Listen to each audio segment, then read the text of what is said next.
Hey, what's going on, everybody? It's Samuel Akem here, and I'm back with another one. I appreciate you guys for tapping into another Akem'S analysis. We had a great week 8 in FCS football. This video is proudly brought to you by Sportsbet Montana. Sportsbet Montana is the exclusive betting partner of Akem'S analysis and the Samuel Akem YouTube channel. They are also Montana's exclusive sports book for all your sports betting needs. Get tapped in with all the odds, spreads, or featured bets through Sportsbet Montana today. Your game, your bets, your state, powered by the Montana Lottery. It was a phenomenal week of week 8, a little bit quiet, but there were still some big games. Tarleton State played West Georgia. We're going to get into that game. Northern Colorado versus Sac State. There's been a lot to talk about with Sac State, and we are going to talk about Dr. Luke Wood and his comments on the University of Montana as Montana gears up to go play them this Friday in Sacramento. We'll talk about that in the No Huddle Notes, so stick around towards the end of the video. When I get to No Huddle Notes, we'll talk about his comments, but first things, we are going to be reacting to Northern Colorado versus Sac State, so that'll be our first topic. Then we'll talk about Tarleton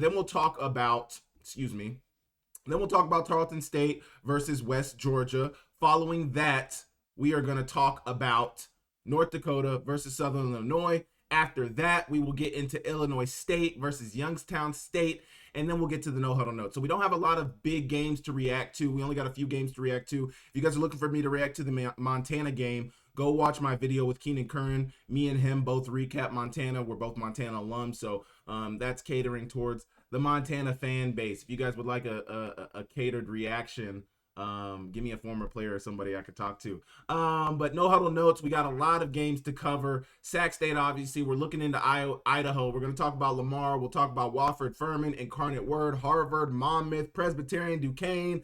A lot of topics in the No Huddle Notes that we'll quickly cover. I don't have a lot of things to say, but I do have some thoughts, so we'll get into all of that. Biggest thing, please make sure you guys hit the like. Please make sure you guys hit the subscribe button. Please make sure you guys leave me a comment down below, and we will get straight into it. Okay, Northern Colorado lost to Sacramento State. Sacramento State moves to 4-3, their first time being over 500 in the Brennan Marion era. They also are 2-1 in conference play.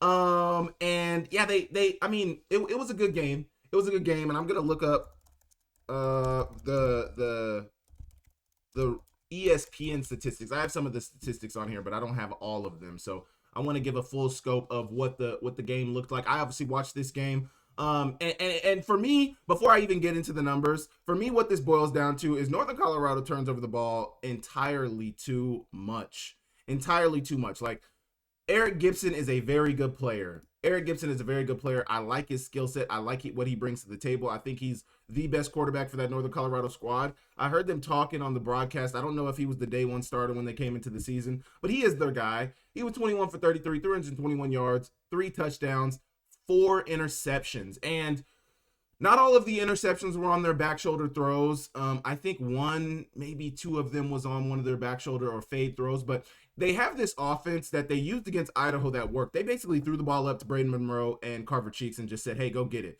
And it worked. I mean, Carver Cheeks in this game had 9 receptions, 223 yards, 3 touchdowns, and 2 of his touchdowns, one for 75 yards, the other for like 63, 62 yards, was on those back shoulder throws where he's just throwing it up and saying, I believe my guy's better than your guy. And that's something I have said, is I don't think Sacramento State's secondary is very good.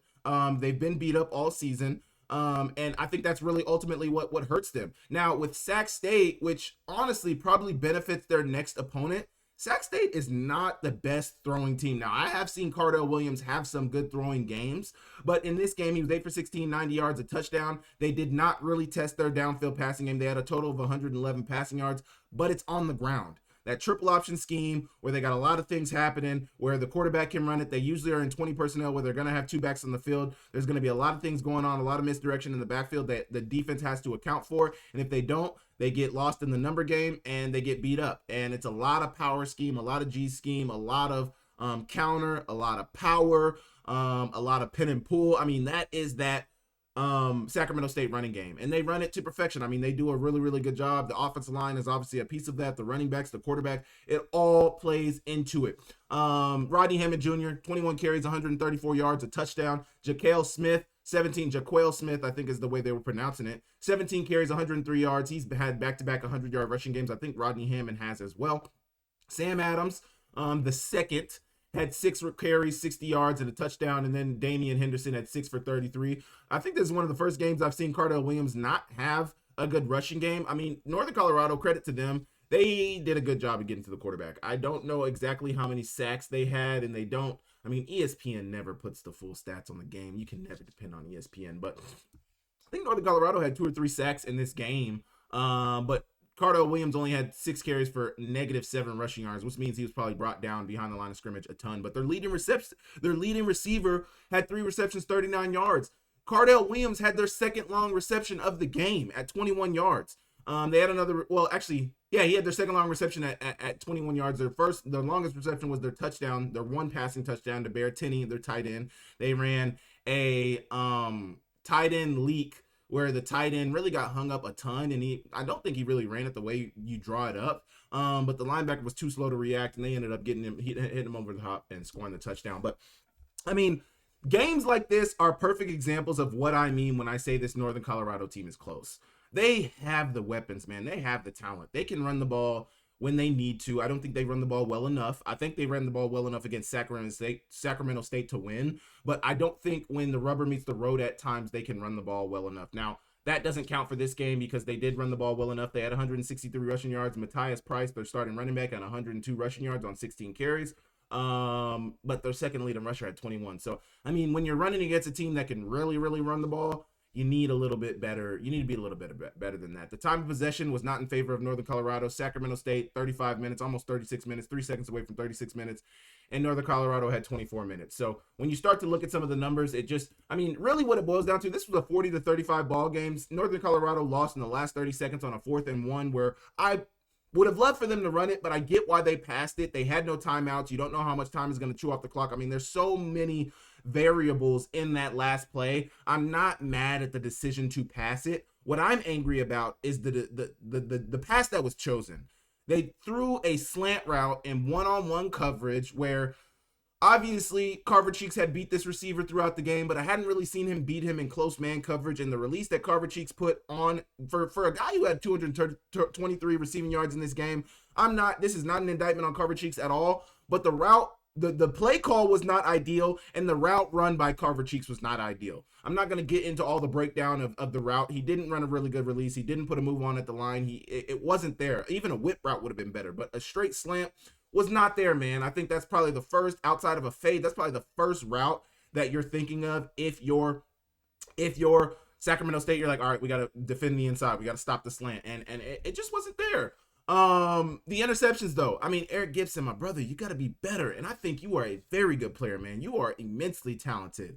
We have to be better at turning over the ball. I mean, Northern Colorado is 3-4, and we really should be looking at a 5-2 Northern Colorado. They definitely should have won against Colorado State. There's a high chance that they should have won against South Dakota, and there's no doubt in my mind that they should have won this Sac State game. I mean, 4 turnovers when Sacramento State had 0, that is the difference in the game. Even Sacramento State had 7 penalties for 60 yards. Northern Colorado only had 2 for 25. But you cannot win turning the ball over 4 times. There's no bigger point about why Northern Colorado lost this game other than the turnovers. You cannot turn over the ball 4 times and expect to win a game. You just can't do it. It's not going to happen in Division I football. My number one note on here was, why would you throw the slant on 4th and inches with the game on the line? But I did go back and look at it. I literally had, I was up, I do my notes late night after all the games conclude. So that means I'm up to 1. But I do my notes at that time. And I literally typed this, and then I started to think to myself, literally in my head, I was like, wait a minute, did they have any timeouts? I started to think about all the factors, and I was like, I think they had used their last timeout right before that. So then I pulled the game up on ESPN replay, and I saw it was 33 seconds. They did not have a timeout. Now somebody did comment, I think it was Kyler Neal of he does a podcast for Eastern Washington. He's a big Eastern Washington fan, but he mentioned in my comments that they could have ran it and spiked it. Yes, I get that. You could have ran it and spiked it, but there's so many factors with that. The Sacramento guys are obviously going to lay on him. Honestly, now that I'm thinking about it, yes, that probably would have been a better option. But also too, Kyler Neal mentioned that the what did he say? He said the counter to that is the fact that I think it was against South Dakota or somebody else who they lost to. They tried to run it 3 times in the red zone and weren't able to run it. And so that's probably playing in their head. The fact that they have no timeouts is playing. I mean, this also relates to the fact that you got to give these coaches some grace. You know, you got to understand the position these coaches are in. You got all the historical factors playing into what play they chose. You have the game in front of them playing into what they chose. So historically, we tried to run it 3-4 times in a row. We weren't able to get a yard. But then also you got to factor in the fact that we only have 30 seconds. We don't have any more timeouts. If we run the ball, we run the risk of 1, not getting it, but 2, also running the risk of getting it. But then maybe the time's going to chew before we can get a spike. I mean, you're on the 1 yard, you're on like the 2-3 yard line. I think if you get that first down, you should have enough time for everybody to run back a yard or 2 to spike it. So from that standpoint, I 100% level with Kyler Neal. A run would have been better. But hindsight's 2020. And that's the biggest point too, is that all of us can play armchair quarterback. I can play armchair quarterback, Monday morning quarterback, and say, oh, they should have done this. But I was not the coach in that moment. I was not in that situation. I still think Northern Colorado is a good football team. I still think they're going to challenge anybody who they play against. They play Montana State later on in the season. I believe they play UC Davis later on in the season. I mean, I think they're good. I think they're going to challenge a lot of people, but that was a tough loss. On the road, they would have got 2 back-to-back road wins.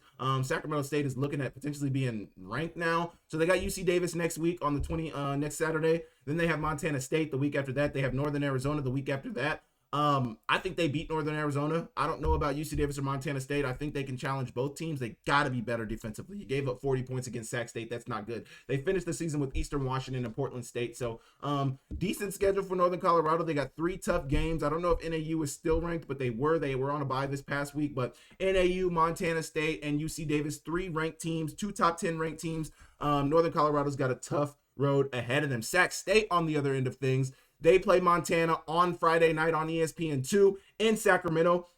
It's going to be a phenomenal game. I will be previewing this game on Thursday, so be on the lookout for my preview video. Drop it on Thursday where I'll talk about all the big games in the Big Sky Conference, as well as this Montana versus Sac State game, but I'll also preview some of the bigger games like the marker game throughout the state of North Dakota and South Dakota against North Dakota State and South Dakota State. So you guys let me know what you thought about this Northern Colorado versus Sac State game down below, and I will move on.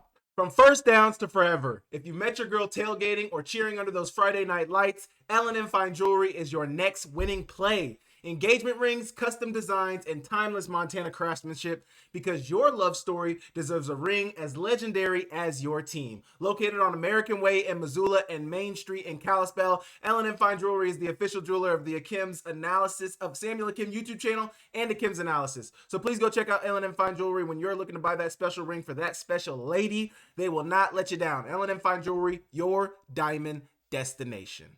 Okay, next we are talking about Tarleton State versus West Georgia. West Georgia has met their match in the UAC. The class of the UAC has let them know, hey, you guys are close, you guys are good, but you guys are not there yet. Austin and P, they lost.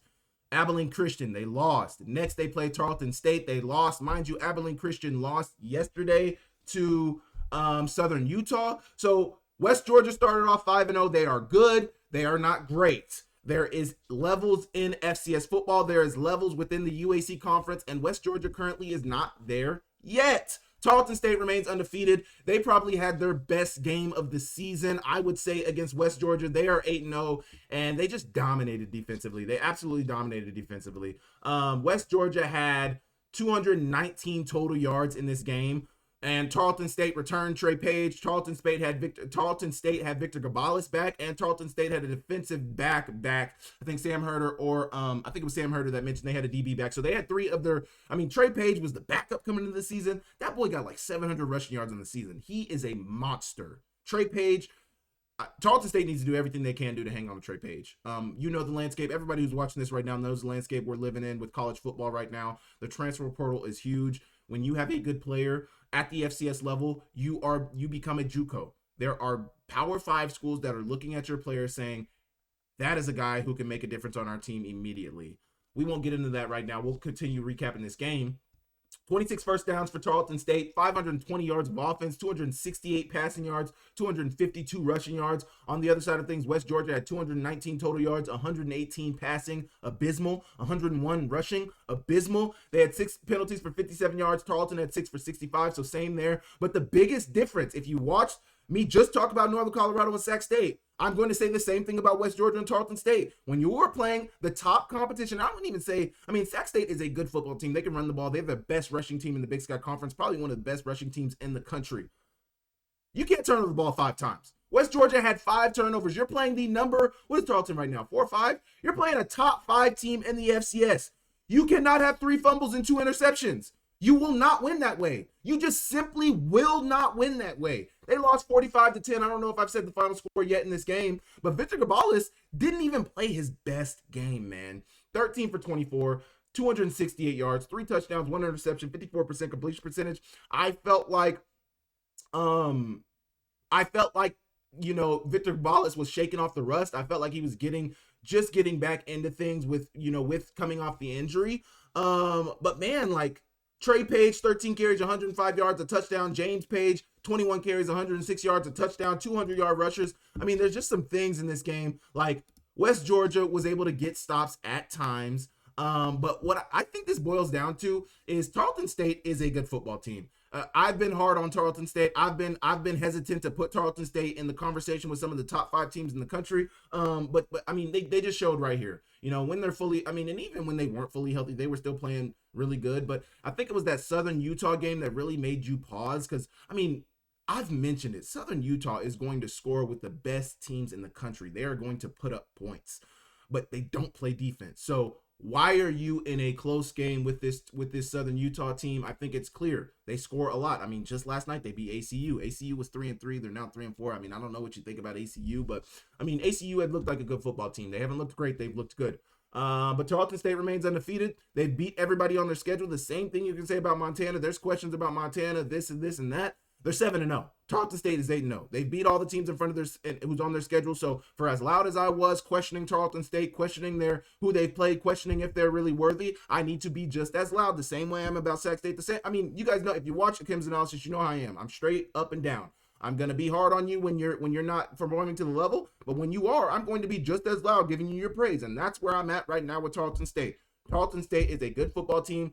I don't know if I'm ready to give them contender status. I think that's still reserved for NDSU right now. I have not seen anybody yet that I think can beat NDSU. But Tarleton State is definitely a team that deserves a top seed currently with what I've seen. And they're going to play deep into the playoffs. Last year we saw them with, they had a really good receiver. I can't even remember. But Victor Gabales was the quarterback. They made it to the quarterfinals. No, they made it to the second round against South Dakota. They won the first round. Who'd they beat? Tarleton beat somebody in the first round. Then they played South Dakota. They lost to South Dakota. I'd also like to mention, we need to get some better people on these TV broadcasts, man. Last night they mentioned that Tarleton State lost to South Dakota State in the playoffs. That is not correct. They lost to South Dakota in the playoffs, and it was a great game in the Dakota. Is it the Dakota Dome? In Vermillion. It was a great game. It was a phenomenal game.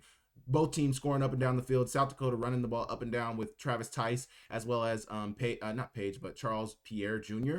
And then you also had Victor Gabales and that receiver. He's with the Eagles now. I'm blanking on his name. I did a breakdown on him. Why can't I remember his name? Either way, he was going up and down the field. He had like 3 touchdowns, like 150 plus receiving yards. He had a really big game, really, really big game. But Tarleton State is a good football team. Ultimately, I think the success or lack thereof for this Tarleton State football team will come down to their defense. When you see them play high-level defense like they did yesterday, I think they can beat anybody because they can score. They have a ton of weapons offensively. And at the end of the day, what helps Tarleton State is the fact that they can run the ball. In the playoffs and deep in November and December, what wins is running the football and playing defense. That's why NDSU has won so many national championships. They always have the ability to run the ball. They always can win in the trenches, and they can play defense. And ultimately, I say playing defense, but what it comes down to in the playoffs is 2 things. Can you run the ball, and can you stop the run? I don't care about anything else. Can you run the ball, and can you stop the run? That is what's going to dictate if you're going to win this game or if you're going to lose the games, especially late in December. You need to be able to consistently run the ball. You need to be able to consistently stop the run. That is what we call winning in the trenches. What is your D-line and your offensive line? How good are they when the rubber meets the road in the playoffs? How good are they? I already mentioned Tarleton was obviously healthier in this game. West Georgia has lost 3 straight now. I think West Georgia is a good, like I said, I think West Georgia is a good team. I think they finished this season maybe 7-5 at best. You know, I don't know if they're playoff eligible anyway, but I think 7-5 is an ideal finishing point for West Georgia. And I think that's a good first, I think this is their first year playing in the UAC. I think that's a good first year. I mean, that's not a terrible first season. You started out 5-0. You got to get a taste. But then also with that West Georgia team, I think this is going to show them like, hey, we were very close last year. You know, we had the pieces, we had maybe the talent, but maybe we just didn't have the mentality. Maybe we just didn't have the culture yet. But I think West Georgia's going to get there. I mean, I absolutely love the UAC conference. I'm not going to lie to you. They really only look like they're going to have maybe 1, maybe 2 playoff teams this year. I see Austin Peay and Tarleton being those candidates, maybe just Tarleton. But the UAC is very good. I mean, they play competitive ball. They compete from first quarter to fourth quarter. Tarleton's a good team. Austin Peay's a good team. Abilene Christian's a good team. West Georgia is looking to be a better team. I don't know. I just like what they bring to the table. I think they have a lot of talent in that conference, a lot of Texas in that conference. You know, Texas is some of the best football in the country. I don't care what anybody says. You can bring me Georgia. You can bring me California. You can bring me Florida. I played against Texas. I am in love with Texas. I think Texas plays some of the best football in the country. Tarleton stayed in that conference. Abilene Christian, Austin Peay, West Georgia. Then you got Southern Utah, who is not good. They're 1-2 in conference play, 2-5 overall, but they run the ball. Joshua Dye, man. I'm not going to get on my Joshua Dye soapbox right now. But remember Tarhee Lamson last year at Southern Utah. Now you got Joshua Dye. I mean, I don't know if it's their offensive line. I don't know if it's just the way they recruit running backs, but Southern Utah has been running back the last couple of years. They've had some of the best running backs in the country. They've had some of the best rushing offenses in the country. And Southern Utah, if they can get the defense figured out, they're going to make a lot of people upset. They were on the bubble last year. I think they were one of the first ones out last year. So, yeah, you guys let me know what you think about this Tarleton game. I mean, Tarleton, give them the respect. I'll finish with this. Give Tarleton the respect. They deserve the respect. They've earned the respect. Obviously, being 7-0, they earned the respect. I wasn't giving them their rightful respect. I'm ready to give Tarleton their rightful respect. West Georgia was not ranked. I thought they were a good team. 5-2 at the time that they played. 5-3 after the game. Tarleton is 8-0. Say what you want.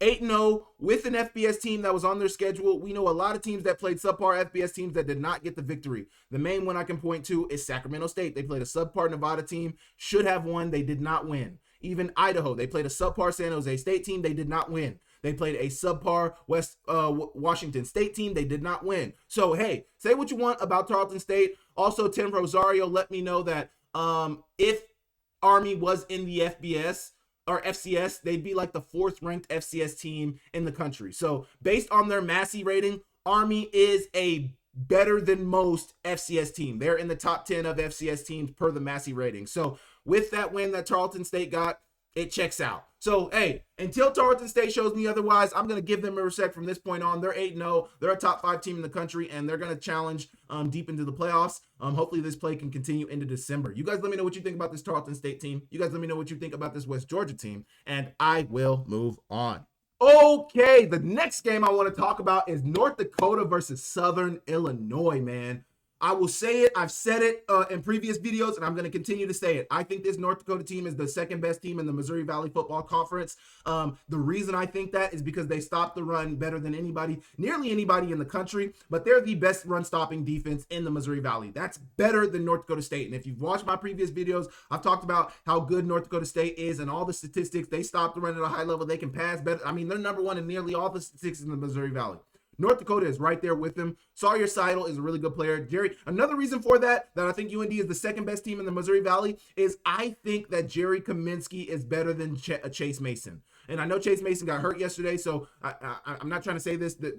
Whatever. Chase Mason got hurt yesterday. I don't think it's super serious. Like, I think it's like a toe injury or like an ankle injury. Any injury is not great, but I don't think it's something that's like, where he's going to be sidelined for the rest of the season. My well wishes to him. I hope he gets better. But I do think North Dakota is the second best team in the Missouri Valley. I do think. And I think they are going to make life hard for NDSU and South Dakota State and Grand Forks. Southern Illinois was a top 15 ranked team going into this game, and North Dakota made them look like their little brothers. They made them look like they didn't even deserve to be on the field with them. 79 rushing yards from Southern Illinois, 258 passing yards, and ultimately I would say that is where North Dakota misses at. I would honestly say that's where North Dakota misses at, because if you go back to their sole FCS loss, North Dakota was beat through the air. Brooks Davis caught a passing touchdown, 2 passing touchdowns in the second half to give Montana that win. Ayat beat them with his arm. Montana did not, Eli Gilman and Michael Wortham did not hurt this North Dakota team. They did not beat them on the ground. Eli Gilman maybe had 80 rushing yards against North Dakota. North Dakota's going to stop the run. It's their secondary, their defensive backs, their linebackers in zone coverage. I mean, I really think it's when they play man coverage, because they do bring some pressure and they do like to go zero blitz. Southern Illinois got hit with a zero blitz yesterday. I was watching the game. I was actually watching a clip. But their quarterback didn't check anything. There's like 7 guys on the line of scrimmage. Their quarterback does not check a thing. He gets sacked within 2 seconds of snapping the ball. And that is something that Ayat struggled with as well. North Dakota is going to bring some pressure. Ayat at that time wasn't yet in the point of his development where he was really checking the protection, putting guys in the right position. A couple games later, you started to see that development. He's a young guy. I don't know how old that Southern Illinois quarterback is. I think he might be a sophomore or maybe even I think he's a sophomore or a junior. He might be a junior. But I didn't see that from him. But it really boils down to the run stopping. They couldn't run the ball. They even ran the ball more on North Dakota State than they did on North Dakota. So, I mean, this North Dakota team is very good. But like I was mentioning, they gave up 258 yards through the air. That is where they can be hurt. So when you look at going forward with this North Dakota team, I think they're going to be good in the trenches. I think they're going to be able to stop the run. They can run the ball. They ran for 300 yards yesterday. So, I mean, they ran the ball at a very, very, very high level. It just comes down to stopping the pass. Time of possession was pretty even, 32 minutes to 28 minutes. First downs, they had 22. Southern Illinois had 20. On third down, they were 6 for 14. Southern Illinois is 5 for 15. Fourth down, UND was 2 for 2. SIU was 4 for 6. Total yards, 384, 337, not too lopsided. The passing, North Dakota only had 73 passing yards, man. And Southern Illinois had 258. Rushing, North Dakota had 311. And Southern Illinois had 79. So, you know, when you start to really look at all the statistics, there was a little bit of give and take for North Dakota and Southern Illinois. You know, North Dakota kind of, you know, sacrificed the passing offense in order to really, really feed that rushing offense. Sawyer Seidel. Hey, I got to give some flowers to Sawyer Seidel. I can't exactly remember what he did against Montana, but I know he's been looking really, really good. Very athletic running back. Not the biggest guy, but he's very agile, can make people miss, has good speed to take the top off the defense. 14 carries, 108 yards, 3 touchdowns. The average 7.7 yards a carry. Their leading receiver was Nate DeMontagnac, 2 receptions for 30 yards. I mean, Jerry Kaminsky did not throw the ball really in this game. 9 for 15. You know, what was his completion percentage? I think it was around 60% completion percentage. That's really not what they needed in this game. Sawyer Seidel had 4 touchdowns, 3 rushing, 1 receiving on 1 catch. He just had a really, really good game, man. And like I mentioned, once again, UND can stop the run, and that is ultimately what's going to carry this UND team as far as they're going to go. Julius Lawfridge at South Dakota State is going to have problems running the ball against North Dakota.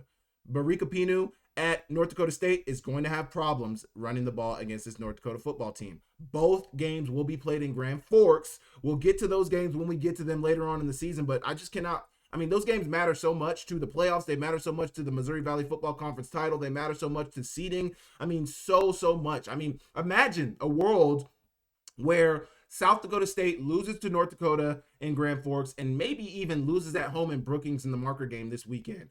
We're looking at a 2 FCS loss South Dakota State team that may not be a top 8 seed. They might be a top 16 seed. Maybe they squeeze in at 7 or 8, but depending on how the rest of the FCS landscape breaks down, if they lose those 2 games, they might not be a seeded team. I don't know. We will see. But I really like this North Dakota team. I really, really like this North Dakota team. And I know the more they go throughout the season, the more North Dakota wins, the more games they play, the more you just look at that Montana game and say, man, they really, really should have finished that game.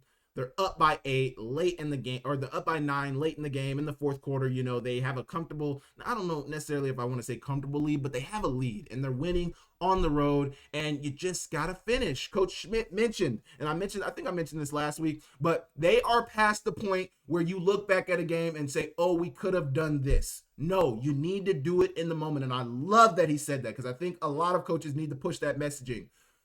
like Northern Colorado. If you want to be in the conversation, you can't just be close. You can't talk about, oh, we could have done this. Next time we'll do this better. There is no next time. You have to be good now. If you want to win with the players you have to get the job done now. You have to win now. You have to win your one-on-one now. You have to close out the game now. Northern Colorado last night, you can't look back and say, oh, next time we won't have 4 interceptions. No, don't throw 4 interceptions in the moment. Perform the way you're needed to perform when that performance is needed in the moment. I don't know you know what I'm trying to say though.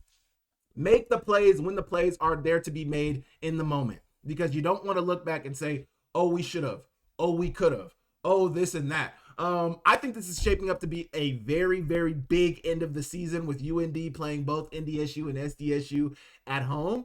Southern Illinois, last thing on this Southern Illinois North Dakota game.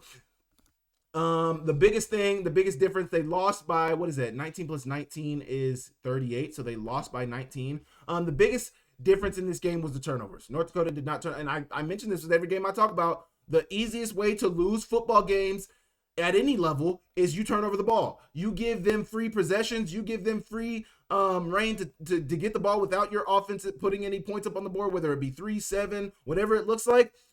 It's going to be hard for you to win the game. They had 2 turnovers, 1 fumble, 1 interception. That's exactly what happened in the North Dakota State game, and they lost that game as well with a similar score. I don't think they got. I mean, it was a blowout. If you watch the game, it was a blowout, but 38-19 is not super that's 3 scores. That's not necessarily like 5, 6, or 7 scores. I think the NDSU score was similar. I think it was like 45-17 or 45-10. It might have been 45-10 in that NDSU game, so a little more lopsided, 30 point. But turnovers, man, you got to take care of the ball. You must take care of the ball. That is the number. I mean, at Montana, we did ball security every single day. I know they still do it now. Ball security every single day. You must drill it. You must let your players know. If you are turning over the ball, we simply can't put you on the field. You can't do it. And that's why the Eric Gibson turnovers at Northern Colorado anger me so much, because they lost by 5. You lost by 5, and you almost had as many turnovers as you did points in the deficit. I mean, come on.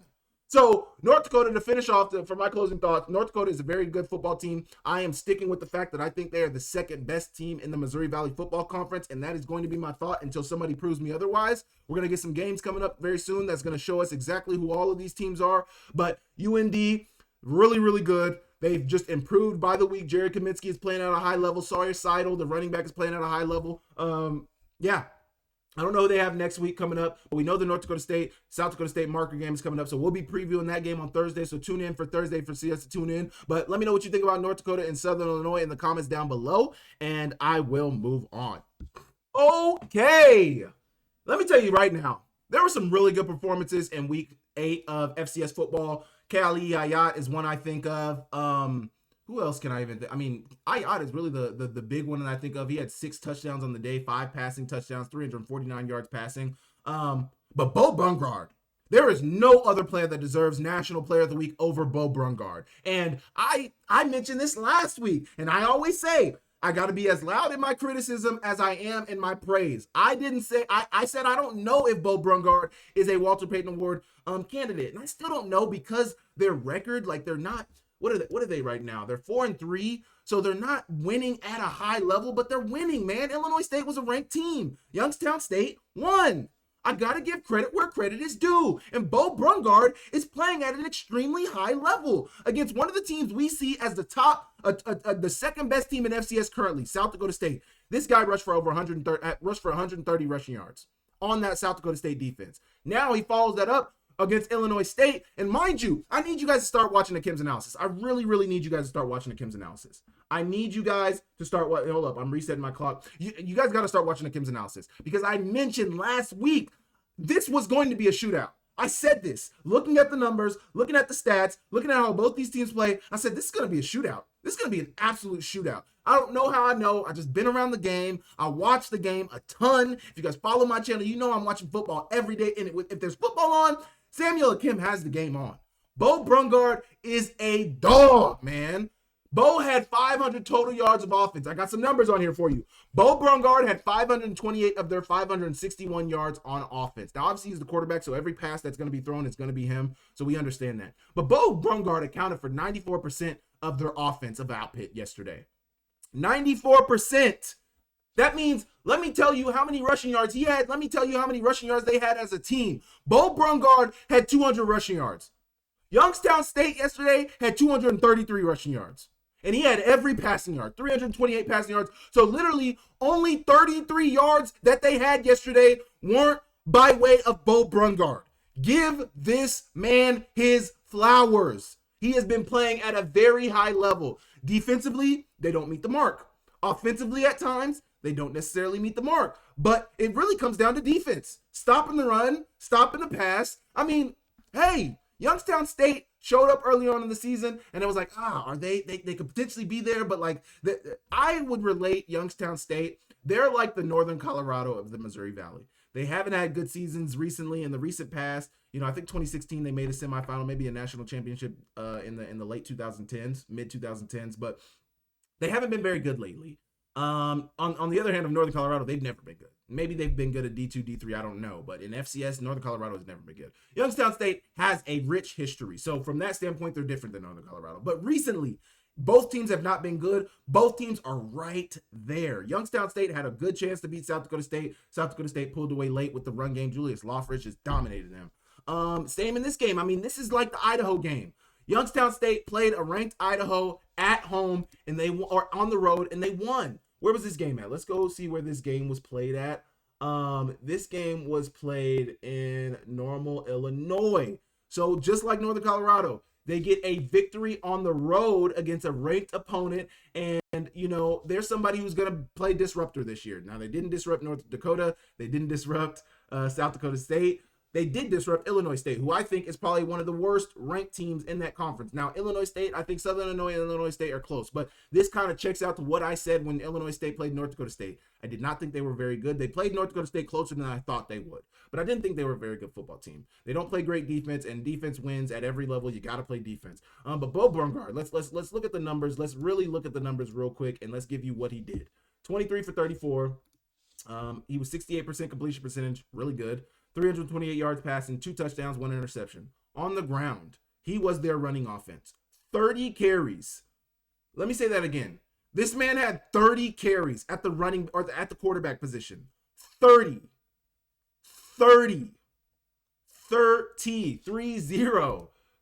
carries for 200 yards, 3 touchdowns, a long carry of 48 yards. He averaged 6.7 yards a carry. Phenomenal game. There's no really other stats. I'm not trying to downplay any Youngstown State players. Ethan Wright had 86 receiving yards. Mike Solomon had 77 receiving yards. Both Mike Solomon and Fresh Walters had a touchdown. Fresh Walters had 1 for 53 and a touchdown. So, I mean, there are other players that showed up. Obviously, if he threw for 328, there were people catching the ball. But, yo, Bo Brungard deserves all the flowers. Let's look at the numbers, the team stats. 27 first downs for YSU, 23 for Illinois State. Youngstown State was 50% on third down, which is really good. They were 8 for 16. Illinois State was 2 for 8. Youngstown State was 2 for 2 on fourth down. Illinois State was 1 for 2. Not great. Total yardage. Youngstown State had 561. Illinois State had 348. Not great. Passing, Youngstown State had 328. Illinois State had 206. Rushing, Youngstown State had 233. Illinois State had 142.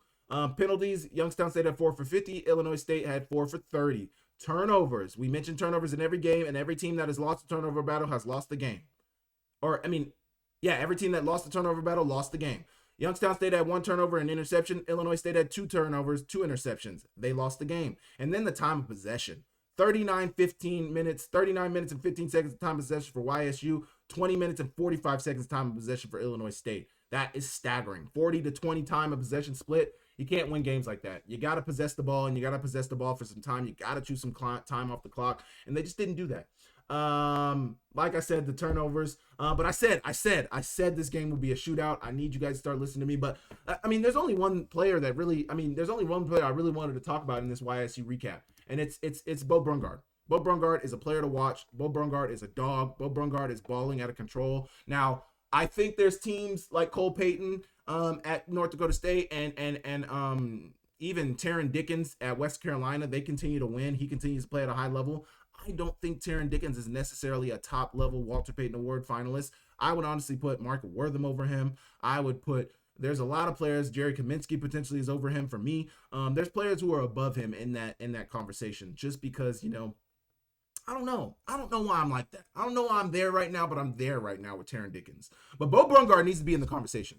It's hard for me to say Bo Brungard cannot be in the conversation simply off statistics. They are 4-3. They're over 500. They are 1-2 in the MVFC, so that's not great. But when you look at the stats, man, Bo Brungard is up there with the best in the country. So Youngstown State gets the victory. They beat Illinois State 40-35 on the road. Phenomenal win for the Youngstown State Penguins. They moved to 4-3. Illinois State falls to 3-4.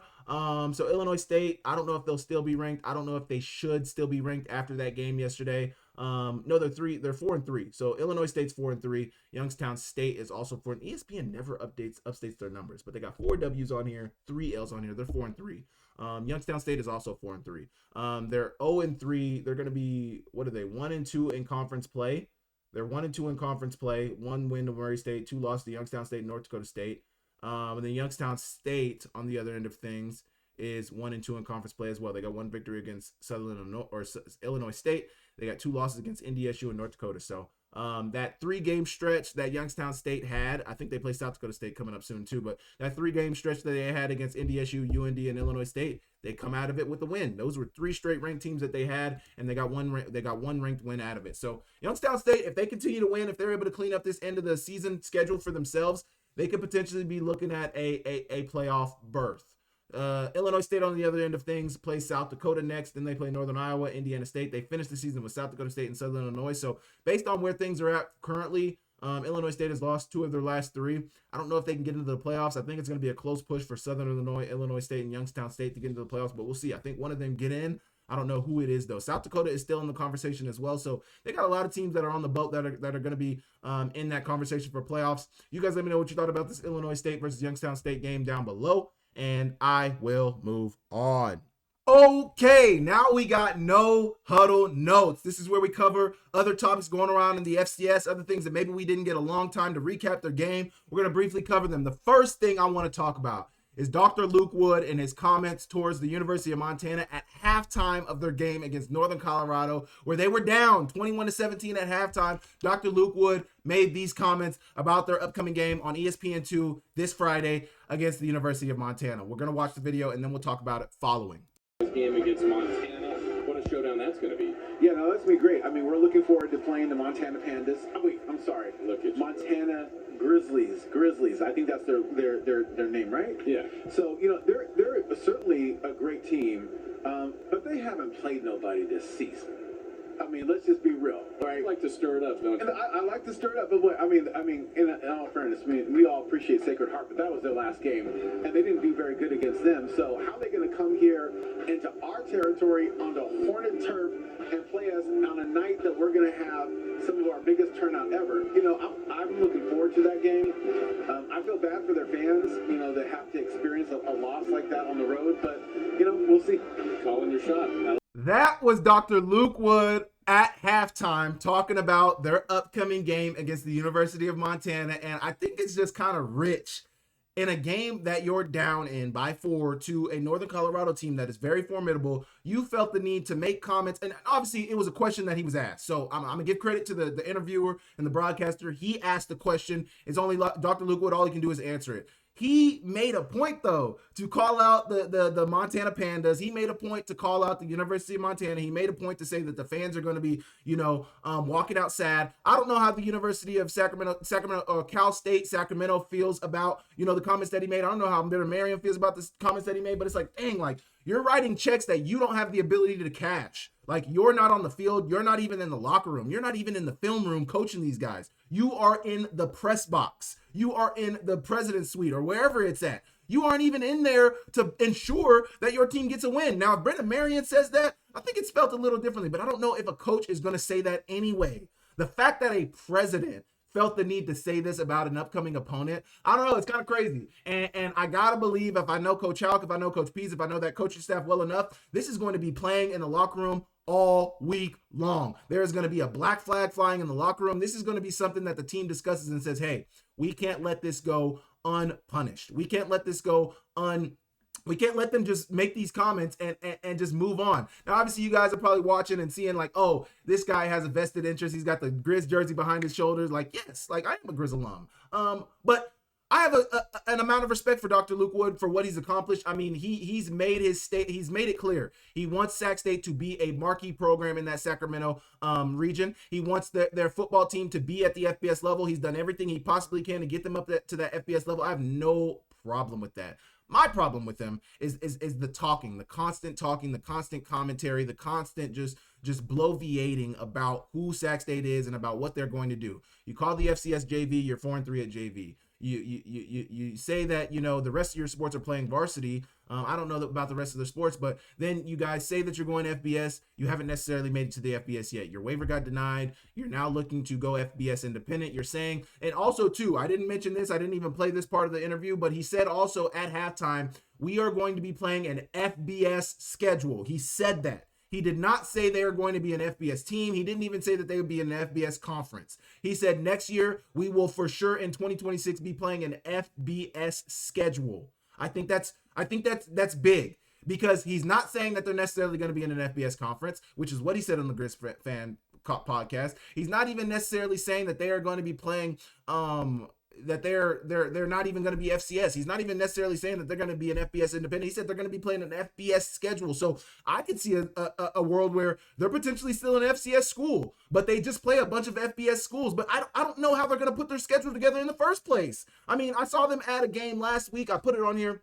They added Youngstown State to their 2026 schedule. So they're playing YSU in 2026. I think that's a good game. You know, Youngstown State is looking like a decent football team, but that's one FCS game already. If you're hoping to be an FBS team, you got to add those FBS games on your schedule. And I just don't know what FBS schools are going to be willing to have a conversation with them. I mean, given the new rules that the P4 just added with they can't play any, there's a lot of rules going into place now with some of these conferences, adding 9 conference games and adding, you know, who they can and cannot play. I don't know if Sac State will fit the criteria for teams that a lot of these FBS schools can even play. So that is yet to be determined, but Sac State President Dr. Luke Wood called a shot at the University of Montana. Now we get to wait and watch them play on Friday. Now, somebody close to me did mention, who covers the Big Sky as well, they mentioned that one thing that Sac State President Dr. Luke Wood is doing is putting Sacramento State in the national conversation. Previously to Dr. Luke Wood making his comments back in January, Sac State was not a highly talked about football team. Despite them winning 3 straight Big Sky championships, they didn't win a lot in the playoffs, but they just weren't a highly talked about team. They could win 5,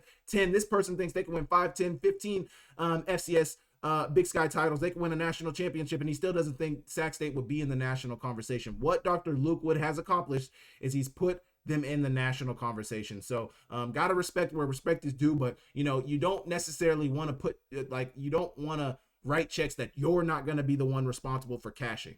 So we'll see how it plays out. They play on Friday night at ESPN2. You guys let me know what you think about that. Idaho, man. Idaho. The Idaho Vandals lost their 4th straight game. They are now 2-5 in the FCS. They are not looking very good. They're just simply not looking like a very good football team. Joshua Wood being injured does not help them, but they just haven't been a good football team this year. And Thomas Ford had some comments about why he thinks they lost the game. He had some comments to the media that he talked about after the game. I want to play his comments real quick, and I can give my thoughts about it after we play what Thomas Ford had to say about the loss this week. Sorry about that. I'm going to play this video, and then we'll talk about it afterward. Obviously, when you're in a spot where you've lost 4 games in a row, you've got to really look inside and see what's important. And right now, what's important is this team's got to get better. I think you're really seeing our youth on display in a lot of areas, and we've got to coach them better. It starts with me. We've got to do a better job with our play selection, with the talent that we have, and we're going to continue to find ways to get back to winning, because there's nothing else we can do besides get better. That's our big focus this week. Doesn't matter, get better. I hear you, Coach. Your focus is to get better. I hear you. But dang, man, like, it's just tough. It's just tough. You know, they are very young, and he did take credit. He's like, you know, the coaching starts with me. We got to do better play calling. But I mean, fair is fair. If they're a young football team, they're a young football team. I mean, I fully understand that. I get that. The fact that they you know, they may not be able to, you know, put the right pieces on the field that can get them the wins they need. I don't know. I understand that. But they got to be better defensively too. They gotta be better defensively. They have not been a very strong defensive team this year. They can't get the stops when they need to. At times they play good defense, but at times it just doesn't connect for them. But you know, they're just not winning. They're just not winning. Last video we'll play on this Idaho Eastern Washington game. Let's listen to Aaron Best's comments about the victory. Let's see what he had to say on Eastern Washington getting a victory at home against the Idaho Vandals. Selfishly, I'm so proud of those damn guys. I mean, we were in control the entire game on defense. There's been a lot of emotion over the last few years, having to walk through the tunnels and wait hours for media after games down in Moscow. So this had a little personal touch to it, with recruits walking by my face. Over the years, I'm proud of our guys. They found a way. We're dinged up too. So let's not. We've got quarterbacks out. We've got receiver. We play with who we have. So we're making no excuses, and I hope nobody else makes excuses. Matchups are matchups. We put the ball down and play. Aaron Best let him know, I don't care about none of that. I don't care about your injuries. I don't care about your youth. I watched you guys make us sit outside of your media room for hours waiting to do media after games in the Kibby Dome. I watched recruits that we wanted walk past me as they've been committed to Idaho that we potentially could have. I mean, Aaron Best is treating this exactly how you should. He kept receipts and he cashed them. He cashed them. He said, this was personal. They've made us wait for media after we played them in the Kibby Dome. I've watched the recruits walk right past us, and let's be real. He's mentioned this as well. We're injured. We got injuries as well. We got quarterbacks down. We got players who are down. So I hope nobody is leaning on the injuries. I hope nobody's leaning on the youth. And I don't know if he listened to Coach Thomas Ford's interview, because it kind of mentioned that, like, when he mentioned them being injured too, I think he was trying to point out how maybe some people will point to the fact that they didn't have Joshua Wood as a reason why they won the game, which I think definitely, I mean, come on, it definitely plays into it. But he's saying, we don't give a damn about none of that. We don't give a damn about none of that. We're injured too. We're young too. We're not a great football team too. And we found a way to win. He said he's so proud. I mean, great comments from Aaron Best after the win. That is phenomenal, man. I love when these coaches hold those receipts and they just keep it bent up. And it's like, man, I got to beat this team for this, and that. And he goes out there and does it. Phenomenal job from Eastern Washington. They're still not a great football team, unfortunately. But they did get the win on at home against Idaho. So you guys let me know what you thought about this Idaho versus Eastern Washington game in the comments down below. And we'll move on. Lamar remains undefeated against the FCS with a win over UTRGV. Lamar continues to win close games and remains undefeated against the FCS. I believe they're 6-1 now, 6 victories against the FCS. That one loss, I believe, was against the FBS team. But Lamar has looked good. They haven't won going away against a lot of these teams, but they have kept it close, and they do have a quality win on their schedule. Prairie View A&M is 5-2. They're undefeated against the SWAC, and not Lamar. UTRGV is a good football team. I believe they're 5-2 now. I think that was their second loss. I believe they're 5-2 now. They might be 6-2, but UTRGV has been playing good football, and they have a quality win. The Prairie View A&M win that I tried to give to Lamar, that is UTRGV's victory. They won that game 27-20. I can't remember if it was on the road at the home or at home, but Prairie View A&M is 5-2. They're undefeated in the SWAC, and that is a good win for UTRGV. So 2 really good football teams in the Southland Conference. Lamar looks like they're the class of the Southland. They look like they're going to be the team that's going to win that AQ out of the Southland, maybe get an at-large bid out of the Southland. We'll see how things finish off. But Lamar's looked really good. They haven't looked great, but they've looked really good. And they've won. At the end of the day, winning matters. Losing doesn't freaking matter. Winning matters. And Lamar has continued to win games. So I don't think they're definitely not a contender. I'm gonna be real with you. And I don't even know if they're like a quarterfinal or semifinal team. They're definitely like a first round, second round football team. But they're not gonna make it past the second or quarterfinals, in my professional opinion. They could get some upsets. They could upset anybody, but we'll see. But they got a victory. They remain undefeated against the FCS, and they're going to continue to move up into the polls until somebody's able to beat them. Wofford beat Furman, man, to hand them their second straight loss. They lost to Western Carolina last week. Man, Furman, Wofford pushed Western Carolina to the limit as well. So I know Wofford is what are they? They're probably 2-5 now after that victory. They might have been over. But Wofford is not a good football team. They're just not very good. They played Western Carolina very tough, but Western Carolina ended up winning that game. But they beat Furman, man. Western Carolina and Mercer are the last hope for the SoCon to be a 2-bid league. There's another team in that conference though that could potentially challenge. I mean, where Mercer and Western Carolina are the two teams to beat in that SoCon conference. There's another team that I'm not necessarily mentioning right now, but they're not coming to my mind. Somebody in the comments can let me know. But man, Furman, they looked good early on in the season, but they're beginning to fall off. And I just don't think they can hang. I just don't think Furman can hang right now, and they don't look good. So that's that. Wofford, congrats to you guys on beating a good football team in Furman. But Furman, you guys got to get together. Incarnate Word loses to East Texas A&M to fall to 2-5 overall after being top 10 to start the season. Man, I don't know what happened to this football team. One of the things that I think, and I've mentioned every time I've talked about this Incarnate Word football team, is I don't think a lot of people understood how big the loss of Zach Calzada was going to be. Think about all the top teams in the country right now. What do all of them have in common? They have really good quarterback play. Cole Payton, really good. Chase Mason, for the downs that he's had this year, really good. Callie Ayat, really good. Justin Lamson, really good. Victor Gabales, really good. Jerry Kaminsky, really good. Even Bo Brungard, a 4-3 football team, really good quarterback play. I mean, you need quarterback play to be good, and I think EJ Colson has been better than Torres, who started the season, but even still, I mean, they haven't been great at the quarterback position. Jalen Waltall, their number one receiver, had his best game of the season yesterday in a loss against East Texas A&M, and he had 9 receptions, 96 yards, and a touchdown, but he has looked like a shell of himself. Statistically, before yesterday, he was their 4th leading receiver, stats-wise, receiving yards-wise. And that was a guy who you looked at and talked about, this guy could potentially get drafted. He's the second best receiver in FCS. I said he was the second best receiver coming back. Maybe you challenge him and Marquise Buchanan being the top 2, top 3, but Bryce Lance sits alone at the top, and then it's Marquise Buchanan, it was Jalen Waltall. I mean, it was some of those guys, but like, there weren't a lot of names, and Jalen Waltall was up there. He hasn't looked the same. My question is, how is this team falling off so hard this season? I just don't get it. I think the number one thing is the quarterback position, but outside of that, I just don't know, man. I just don't know. But yeah, Incarnate Word loses. They're 2-5. They're not going to make the playoffs, and they don't look really, really good right now. So we'll see what they're able to do. I think they can play up a disruptor in the Southland Conference, but I don't think they're going to win the conference at all. Harvard remains undefeated and is chasing the Ivy League AQ. How will they look against stiffer competition? They did allow Merrimack to run for more than 150 yards on them. That was my main conversation about Harvard previously, was that they didn't allow any team to run over 100 yards. Merrimack was able to do that. Now, I don't know much about Merrimack. I'm sure if they were able to rush for that much, they're probably a team that puts emphasis on the run game. I don't know how much emphasis those previous teams had, but they're 5-0. They're undefeated. They've won everybody. They beat everybody that you put in front of them. Now they're going to play some tough games. They're going to play Princeton. They're going to play Yale. I mean, there's some teams in that conference that are going to make life hard for them.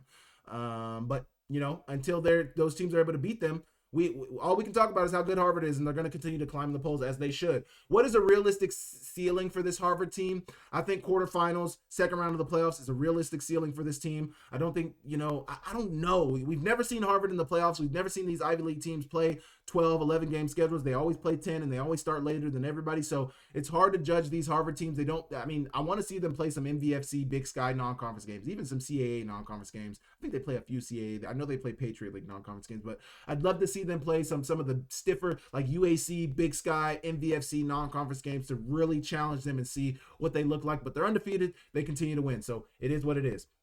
Monmouth remains undefeated against the FCS, but their QB was hurt during the game. Who's their QB? Gosh, Derek Robertson. Man, how effective can Monmouth offense be without him? I think they won by 21 points yesterday. So they continue to win. I think that game was 42-21. So they won, and they continue to win, and they continue to climb in the polls. And I believe they're undefeated against the FCS. But, I mean, I don't know. My main conversation with Monmouth is they don't play defense. You got to play defense to win at the highest levels in FCS and any level of college football. You got to play defense, and Monmouth just doesn't do it. Now, offensively, they're going to beat a lot of football. They're going to be able to beat some good football teams. I think they could potentially make a semi or even a quarterfinal with how good they are offensively. I don't think they can win a natty. I don't even know if they can get to the natty with where they are defensively. I think they're going to hit a wall eventually with they're going to run into a defense that is better than their offense. They're going to run into a defense that can stop their offense consistently. And then defensively, are they going to be able to get the stops to win? That is the problem that you see with a lot of these high-powered offensive teams. The best teams are really good offensively, but they're better defensively than they are offensively, because that's ultimately what wins. I talk about defense all the time because defense is going to win, and I don't know if Monmouth has enough to win at the highest level, but they're a very good football team. They're undefeated against the FCS. They were in the top 10 FCS when the playoff committee dropped their top 10. They were one of the top 10 teams. I think they were 9 or 10. I think they were 9, but they were in there. So they continue to win. They continue to look good, but Derek Robertson being down is definitely something to pay attention to. They said he was in a sling on the sideline, so I don't know the nature of the injury, but something to pay attention to. A couple more here. Presbyterian is undefeated, and they continue to dominate defensively. Presbyterian looks like they're setting a new standard in the Pioneer, which ultimately is good for all of the FCS. The Pioneer League is the sole non-scholarship league in the FCS. They play good football. Drake, St. Thomas. There's some good football teams in that conference, but Presbyterian is 7-0, and they look really, really good, man. And the main thing that has pushed Presbyterian to this point is their defense, man. They play defense at a high level. They defend. They stop the run. They defend. If you defend, you can beat anybody. I mention it every single team I talk about. I'm talking about, how do they play defense? Are they good defensively? If they're not, they're going to run into some problems in December. Plain and simple. They're going to run into problems in December. So Presbyterian remains undefeated. They continue to dominate defensively, and they've looked really, really good. They have a huge game against Dayton coming up next week. That's a big game. I'll talk about that game on my preview. Well, if we have enough time, we'll definitely talk about it in the No Huddle Notes. I don't know if I'll give a lot of time to talk about them. But against the FCS, Presbyterian is allowing an average of 16 points per game. Anything under 20 in the FCS is good. So them allowing 16 points per game against FCS competition is really, really good. I kept out. I think they played 1 or 2 D2 teams or non-D1 teams, so I didn't put those on there. But 16 points per game against FCS competition is really, really good, and Presbyterian is really, really good. So you guys let me know what you think about that in the comments. One more. We got Duquesne. They dominated Mercyhurst. I was 100% wrong. I'm a dummy. To make it clear, they are the class of the NEC. I thought that Mercyhurst could potentially challenge Duquesne, but Duquesne has really been that team. Them and Central Connecticut State have been that team in the NEC that's really, you got to go through one of them to win the NEC. And, there's a game coming up between Duquesne and Central Connecticut State, where we'll really find out who's the class of the NEC, who's going to get that AQ. They're never going to get 2 teams into the playoffs with the NEC. There's always going to be one. It's going to be the champion, and that's going to be Duquesne or Central Connecticut. That's what it looks like right now. They could all lose eventually, and Mercyhurst could climb back up there, but I don't see that happening. Duquesne and Central Connecticut State are the 2 teams that are going to challenge for that NEC AQ. But Duquesne looks very good. The thing with the NEC and with their records all the time is they're going to start 0-3, 1-3, 1-4, 0-4. They're going to start really bad because they're going to lose to everybody in non-conference in the FCS, and then they're going to most likely lose any FBS game that they play. So then you look at their schedule when you're in week 6, week 7, you're like, dang, this team's 4-3, this team's 3-3. Like, why are we even talking about them? Well, because one of them is going to run the table in the NEC, one of them is going to win the NEC, and one of them is going to get into the playoffs. So you got to talk about them. You don't want to forget about them. One of them is going to get into the conference. The AQ out of the UAC. I put the UAC on here. I meant NEC. But either way, you get what I'm saying. Duquesne, class of the NEC. They're a really good football team. They continue to win. And we'll see how that plays out as the season goes on. But you guys let me know what you think about all these No Huddle notes in the comment section below, and I will move on. Okay, I want to thank you guys so much for tapping into the channel. I want to thank you guys so much for tapping into another Akem'S analysis. It was a great weekend in college football. It's going to be another great week in week 9 of college football. We got some really big games. Montana, Sac State, North Dakota State versus South Dakota State. So make sure you guys tune into my Akem'S analysis preview dropping on Thursday. The audio can be found on the Big Sky Breakdown podcast on anywhere you get your podcast. Go to Apple Music, go to Spotify. I don't even know if it's on Spotify, but it's definitely on Apple Music. Go to Apple Music, and you can find that podcast. Or you can go to the podcast app. I think it's actually the podcast app, not Apple Music, but the podcast app, Apple, iTunes podcast, or whatever it is. You can find the audio on the Big Sky Breakdown podcast. So please go listen if you guys like to listen. If you're driving, if you're traveling, and you still want to listen to me break down the Big Sky and break down FCS, go there. But it's a big week in college football. It's going to be a big week. SDSU, the marker game. Montana versus Sac State on Friday night on ESPN+. Northern Colorado takes on UC UC Davis. That's going to be a big game. There's some big time games. I don't know and more. I'll have to look at the schedule obviously as we go forward, but please tune in on Thursday. I'll be talking about all of those. This video and breakdown and analysis has been brought to you by Sports Bet Montana, the exclusive betting partner of Akem'S Analysis, as well as the Samuel Akem YouTube channel. They are Montana's exclusive sports book for all your sports betting needs. Get tapped in with all the spreads, odds, and feature bets through Sports Bet Montana today. Your game, your bets, your state, powered by the Montana Lottery. I appreciate you guys for tapping into Akem'S Analysis. I will catch you guys next time. I will see you later.